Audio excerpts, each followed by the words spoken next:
So I'm giving some finishing touches to the cultural intelligence document that I will be providing very soon. And this is how it is structured. So we have context and purpose, we have the definition of cultural intelligence, why it matters today, the and then I go with some foundational concepts such as cultural intelligence as a multi-dimensional lens in which we find elements such as language, phonetics and pronunciation, syntax and grammar structures, idiomatic expressions and metaphors, communication styles, and then I go with language and identity. Then I go with history, some other sub elements as well, but I won't be saying all because it's too long, but geography, gastronomy, habits, rituals, values, lifestyle, sense of humor, spirituality, and then these elements are, of course, subdivided in sub elements in which I talk more or less about how you should take them, analyze them in a neutral way, in an objective way. I think that cultural intelligence is a way for us to understand the other in a way that is beneficial for both parties. It's not about imposing our cultural model, our own cultural intelligence on the other. It's actually about merging both and understanding what is happening on the other side.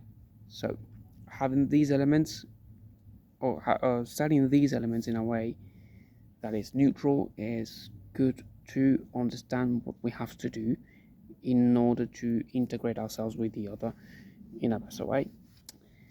I also talk about the metaphor of the hermeneutic telescopes, which is basically the way we interpret texts and human symbols, but we can take that and apply that notion to our vision to see into the cosmos of other cultures and understand them.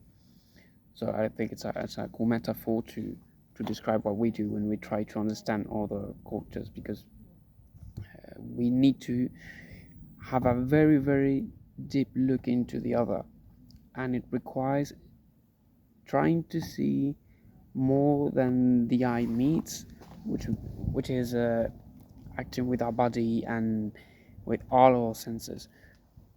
An example that is very cool, I like to see that, is humor and the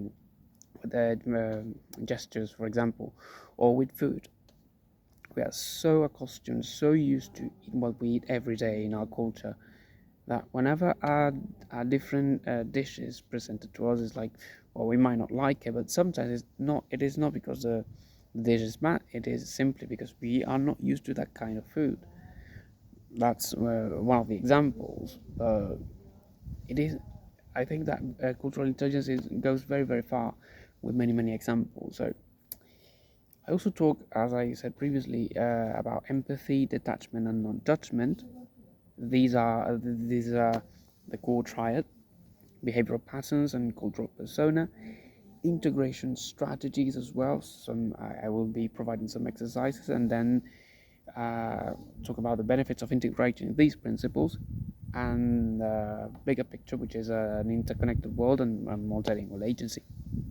Well, multilingual agency in case you are trying to learn from a culture that is not in which they don't talk your mother tongue.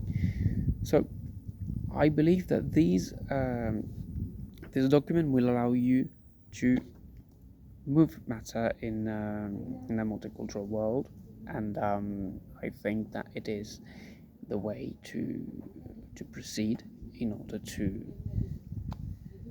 to create a better world and simply understand the other. So I will be providing documents soon. I will be perhaps working on some kind of document related to next token prediction. I'm still trying to figure out some ideas, but for now, the cultural intelligence document is coming soon. I will be posting it on my social, so stay tuned and see you later.